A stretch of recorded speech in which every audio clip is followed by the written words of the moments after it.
Judy grew up in South Waterboro, Maine. She is currently 69 years of age. In this video, we will learn about Judy and how her life experiences, according to different theories and axes, have influenced how she grew up and who she is today. According to DuPois and Gilson, the observable-reportable axis is the most fundamental of the three axes. It is referred to as sense data. It is the knowledge that we gain through our senses. For example, Judy's divorce impacted her life greatly. From an observable point of view, we can see that she is now independent, strong-willed, confident, a hard worker, and self-defiant. If we are to look at the reportable aspects of Judy's experience, we can see that it was in her marriage that she had previously had no control, confidence, independence, or religion. Reportable phenomena would be the pain and struggles that Judy faced through her divorce in order to be who she is today. The way that Judy reacts when being interviewed reveals her feelings of sadness having to do with her divorce. The only way that others would know this is through her reporting. According to DuPois and Gilson, atypical and typical axes is the way of describing the norms and standards of human activity, appearance, and experience. For example, classifying normal, typical versus abnormal, atypical. Judy's reaction and her coping skills having to do with her divorce were typical. She moved on because she had no longer felt connected to her marriage and gained independence and strength. In our opinion, a typical reaction towards a divorce is moving on with your life, finding another partner, or leaving that part of your life behind you and not moving forward, not lingering in the past. An atypical reaction would be to never move on and continuing to live in the past and obsessing on what had happened.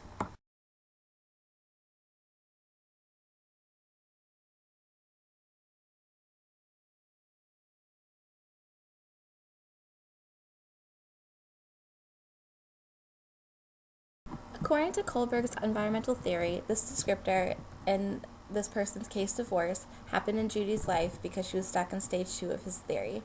And to be fully developed morally, you need to pass through all 3 of his stages: pre-conventional, conventional, and post-conventional stage. The pre-conventional stage is the first. It has to do with avoiding punishment. Judy grew up in a strict family, but stated that she enjoyed her parents and tended to follow the rules.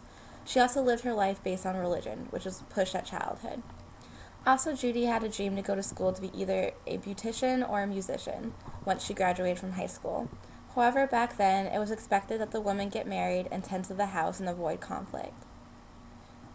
This is just what Judy did, which leads us into the second stage, the conventional stage. The conventional stage is when you conform to social norms. Judy conformed to the social norm by getting married and being a stay-at-home mom. Society pushed and drilled the idea into Judy's head ever since she was little, that she was expected to graduate from high school, get married, and then be a stay-at-home mom. She did exactly what society expected of her. The third and final stage in Kohlberg's theory is post-conventional stage, which is when a person is supposed to realize their views are separate from society. Judy reached this stage after her divorce. She became independent after leading a life that was basically planned out for her. She broke away from the social norm and became her own person with her own beliefs and opinions. According to Erickson's developmental theory, Judy was not able to succeed in all the stages that are necessary while being in her marriage. The reason for this was that she was not satisfied with her marriage. Having satisfaction with family is necessary in the durativity versus stagnation stage. She needed to complete this stage to get to the last one, which is feeling accomplished in her life. To complete these stages, a divorce was necessary to make Judy happy. Her unhappiness in her marriage and lack of success in being able to accomplish these stages were the main reason events that led to the divorce. After getting the divorce, she was able to fulfill each step and move on with her life happily. According to DuPois and Gilson's definition of typical and atypical axis, Judy's reaction to her divorce is typical. In our opinion, Kohlberg's theory, divorce would be typical as well because it was necessary for it to happen in order for Judy to complete all 3 of his stages. The third stage is when your own personal views are separate from society. Judy did not necessarily agree with the social norms of getting married and being a stay-at-home mom. She had dreams of furthering her education after high school. Her divorce made her realize she didn't have to follow what society expected from her. If it wasn't for her divorce, she may never had gained her independence and never would have completed all 3 stages of Kohlberg's theory. In our opinion, Erickson's theory would see divorce as typical because in Judy's case it was a necessary action that needed to occur to let her complete one of the stages. She needed to feel satisfaction in her family, and she did not. The divorce was necessary to complete this and allow her to move on to the last step. Due to this dramatic change, she could then complete all of Erickson's stages.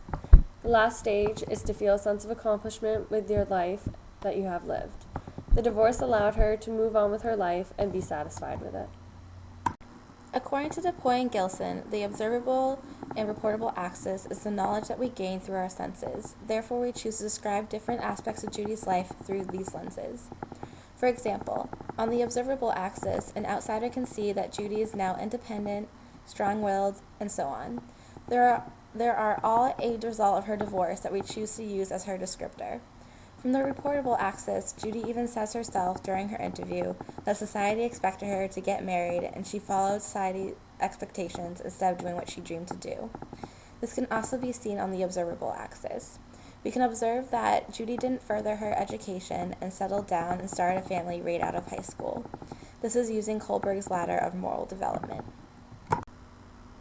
With observable axes, an outsider can see that Judy is now satisfied with the way her life is. Judy is happy and a more independent woman. In Erickson's gerontivity versus stagnation stage, the person is to seek satisfaction through productivity in their lives.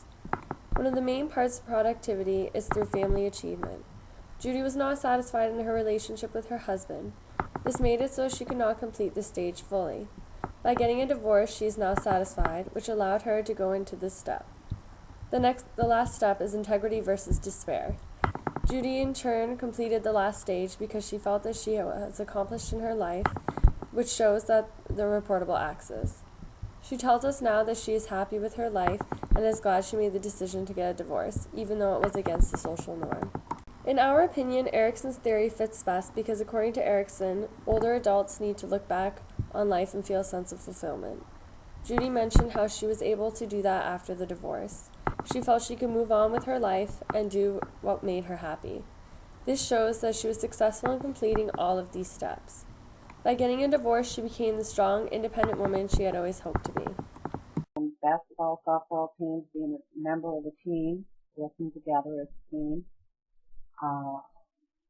And so I just think that's who I am, and that's what made me. It's my childhood and my high school years, and then after my divorce, getting through that hard part.